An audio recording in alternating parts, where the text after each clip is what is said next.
Starting a new business or a not-for-profit organisation is exciting, but it can also be overwhelming. And funding myths can be one of the biggest time wasters.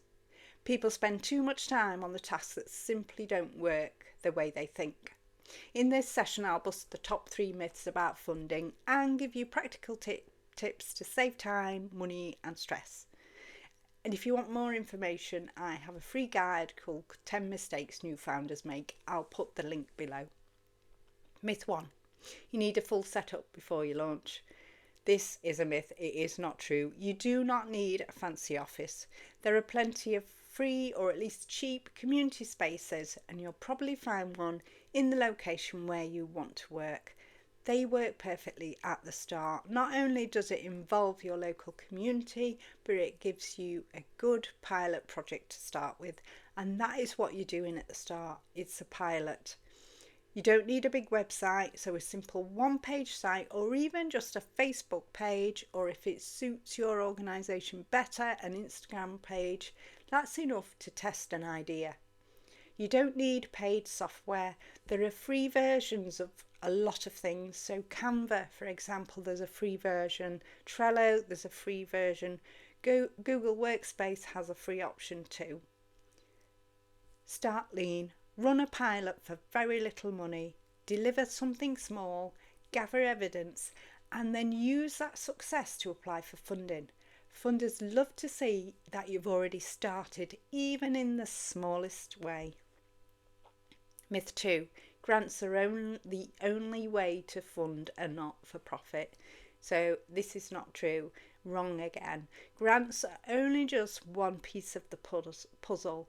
If you only rely on grants, you'll always feel like you're chasing your tail. You'll fill out a funding application, and if you're successful, you do the work, then you have to justify the work you've done and spend time writing a report. Sometimes all this for just a few £100s. Is it really worth it? We know we can't do without it, but the other options are earned income, so charge small fees for workshops, memberships, or products that relate to your cause. Do some events, so community fundraisers, coffee mornings, online raffles, donations or sponsorship. So local businesses often prefer to give small direct support to those in their area.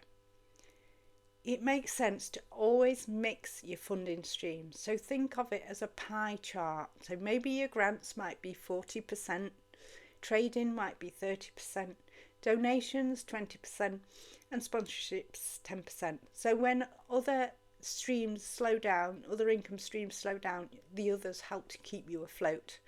Obviously, when you're just starting out, you need to focus on one or two things. Don't do too much at once. There's a lot you can do online now, so that might be a good avenue to explore. Then myth 3, cash flow. Cash flow doesn't matter until you're bigger. That's absolutely not true. I can't stress this enough. Cash flow matters from day one.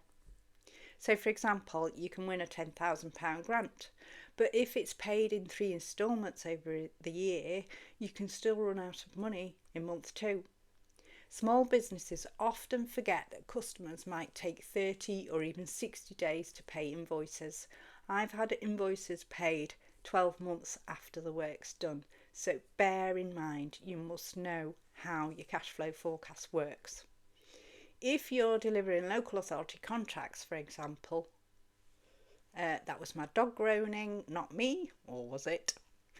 Remember that some local authorities work slower than businesses or not-for-profits need them to, so make sure you understand the payment terms.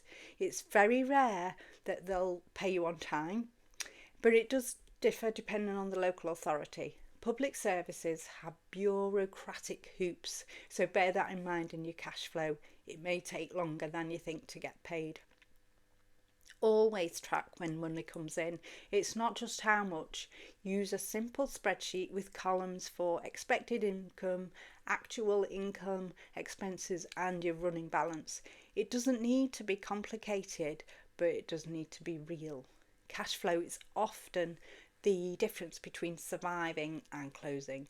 If you've done my Mastering Not-for-Profit Launch and Grow course, or the Startup Superstars course, then you'll see I've put in the templates in there to make cash flow forecasting much easier, and I'll put the link to the courses below in case you've not seen it.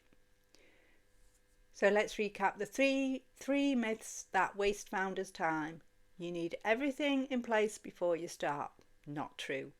Grants are the only option. Absolutely not true. Cash flow doesn't matter until later. Please do not take that one on board. All three are false, and if you know that from the start, then you'll save yourself months of stress. If you found this useful, hit the like, subscribe and share this video with someone who's thinking about starting up. They'll thank you for saving them a headache for later. Thank you for listening.